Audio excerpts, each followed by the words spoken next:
Good evening and welcome to a very blustery paddock here in Bahrain at the end of day 2 of the official test. It is done and dusted. Ba-dum-bum. Okay, disapproving looks already. Let's cut to the chase. We have seen some reliability issues today. You're still looking at me with disgust, Jolyon. Done and sanded. I know, but it was tenuous, I know. But let's crack on. McLaren, we were actually out on track when Lando Norris pulled up at the end of the pit lane exit. But reliability issues have kind of plagued them throughout yesterday and today, and still they're not really getting to the bottom of it. Andreas Seidel saying the problem with the brakes is ongoing. It's a worry. It's a real worry for McLaren. They seem to have probably the worst, most continuous issue really, which is this brake cooling on the front. It stopped Lando Norris even hitting 50 laps yesterday. Daniel Ricciardo still not well today, so Lando was back in, and he didn't get far over 50 laps today. He had the stoppage on track that we saw firsthand, and a team that was looking pretty good in Barcelona is quite quickly falling backwards, because not only have they got this concern, can they fix it for tomorrow? The team are rushing to try and sort it out, basically back in at the factory, making new parts.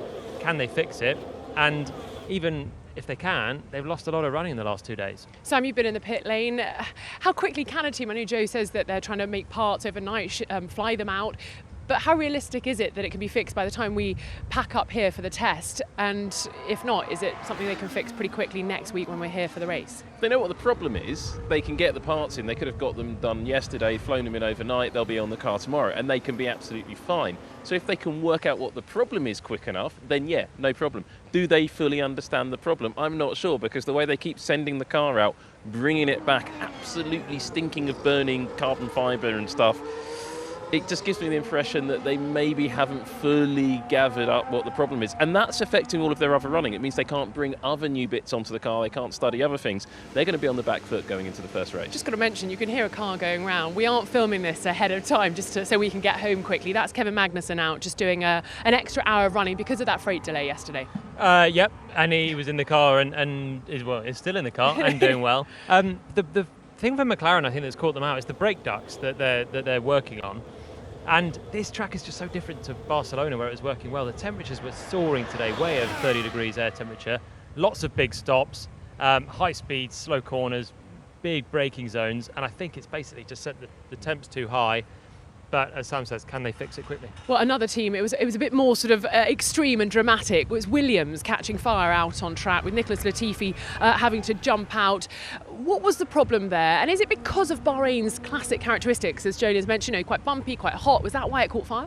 No, I've been fertling around in the back Gosh, of that's a verb. Some of the Williams areas, and I had a word with a few people, and my understanding is it was just a slightly misadjusted brake pad and brake disc clearance issue, and on 11 laps and running around for 11 laps of the carbon disc and the carbon pad just clipping each other ever so slightly, they were getting hotter and hotter and hotter, and nobody actually noticed that the temperatures on the rears were spiking through the roof, and then the disc caught fire. Although Alex Albon was actually in the commentary box for F1 TV earlier on when that was happening, and he did say that they were running a different system. So could it all be linked a little bit more than we think? It could be, but it seems to be quite a simple error from Williams, but with big consequences that they didn't spot early enough. And it burnt through the suspension in the end, the rear suspension, that caused Latifi to have a spin. He was trying to get back at high enough speed that it might get some airflow over that area to put the fire out, but he couldn't, and it ended Williams' day pretty short as well, so tough day for both of them. Yeah, very tricky. It has been incredibly hot today. I think we saw temperatures around 38 degrees Celsius. It's cooler now, it's been windy. How much has that been affecting the handling of the car? I spoke to Yuki Tsunoda. He did over 100 laps today. Serious stint for him. Very hard, he said. But just what would it be like out on track for them?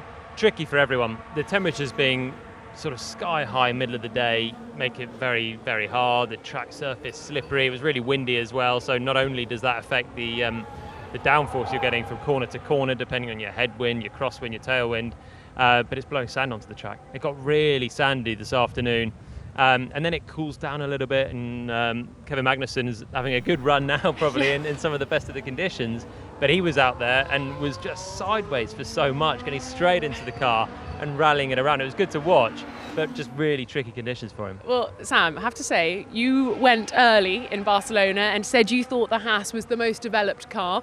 Now you've seen it out on track. I mean, we're keeping you away from watching it out with Kevin at the moment, but what have you made of it now you've seen it a bit more? I haven't actually seen it on track. I've only seen it driving in and out of the pit lane and sitting in the garage. I haven't seen any cars on track because I spent the whole time in the pit lane. It was the most developed car, but then some other teams came along with their own developments, and that's something you're going to see. So those teams who didn't have that big aerodynamic allowance through last year and the year before to develop their cars, that teams, the Mercedes, Red Bulls, Ferraris, they're only going to start bringing their developments through a little bit later, whereas the teams who had those big aerodynamic allowances, Williams, Alfa Romeo and Haas, they start stronger, they start off better, but are they going to be able to keep that advantage all the way through the beginning of the season? Everything's going wrong for Haas at the moment, sometimes through no fault of their own. It just seems like they built their factory on an ancient burial ground or something, just so unlucky they have been recently. But it does sound like the car's running okay now, so if they can get that mileage in, then actually they could be still a potent force in the first few races. And great to see Kevin Magnussen back in the paddock, full of the smiles yesterday and full of cheer. So hopefully when he comes back in, he'll also be full of hope and optimism. You listed off the big teams. I say the big teams, it's what we kind of expect, Mercedes, Ferrari, Red Bull. But Mercedes, we just spoke to Will Buxton. He'd had a chat with Lewis Hamilton. Lewis not that happy, it turns out. No, he's got a very eye-catching car with the zero-pod approach, and everyone's been chatting about it, and is this the deal-breaker? But we're yet to see it on track. He ran the softest tyres, the C5s, this afternoon, and wasn't particularly quick on it. Of course, it's testing. We don't know about the pace. He might have 100 kilos of fuel on board for all we know, but it doesn't look great. He's struggling a little bit with understeer some corners, struggling with oversteer in others. Again, the conditions are tricky.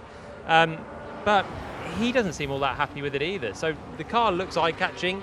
It's Mercedes. You feel like they're probably going to be somewhere near right with it. Yeah, but you expect it just to come good, don't you? Like, when will it go? There we go. But it isn't yet. No. Maybe there's one more day of testing, and maybe they'll unlock it right at the death. But for now, I think Mercedes and also Red Bull, they're not firing on all cylinders yet.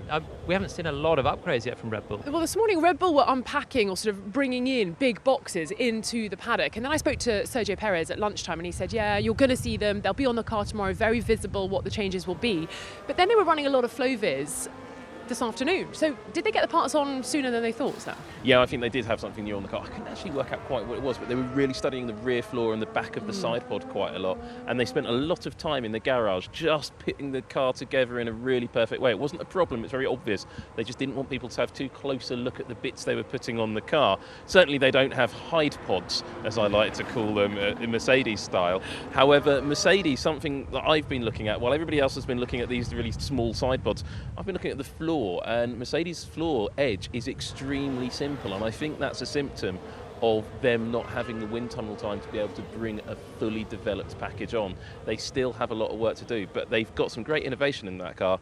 They still haven't fully honed it, and that's why you're seeing it bouncing down these straights still. Well, we spoke about Mercedes, we've mentioned Red Bull, Ferrari. We sort of talked around it in Barcelona as to like what we were seeing, and we thought they could be the ones to watch. Are you still in that sort of frame of mind, Jolyon? You said it twice today in the office. I'm slowly moving towards the Ferrari hype train. You know? I'm all slowly aboard. moving there. I saw it day one in Barcelona. I thought that looked a good car. Straight out the box, it went well. And then whilst other cars have had problems, and everyone's had a bit of porpoising, but other bigger issues in terms of the handling and reliability, Ferrari's been pretty much bulletproof. They haven't had a big issue. The car's quick every time they're on track, on every tyre. And a bit of argy-bargy with Max Verstappen. I enjoyed that. Did you? He had a great dive. Yeah, That's great. Side by side through the whole of the first half of the lap. So he's got a little bit of feedback on what the car's like in dirty air. It's all happening for them. So you feel a little bit silly at this stage saying that maybe they can be ahead of Mercedes or Red Bull, but I think they certainly seem in the conversation. And what about you, Sam? Up close, have you seen what perhaps is giving them that performance, or is it within? I've fully bought my ticket for the Freccia Rossa hype train. I think that You car... guys are going to be in Maranello before I can even blink. Exactly. No, I think that car's the real deal. The Scarlet Colossus, you called it earlier. I did indeed, Scarlet Colossus. The Ferrari's the real deal. That car works on most of the tyres in all conditions. It may not be the ultimate quickest car on the timing screens at the moment, but it's getting a lot of laps. The team don't seem to have a lot of problems running the car. It seems to be reacting. It reacts going up and down quite rapidly down the end of the straights, but it still seems to be getting those laps in, has that pace, has the strategy options available to it on the different tyres from the look of it. And I think going into next week, we're going to start to see that.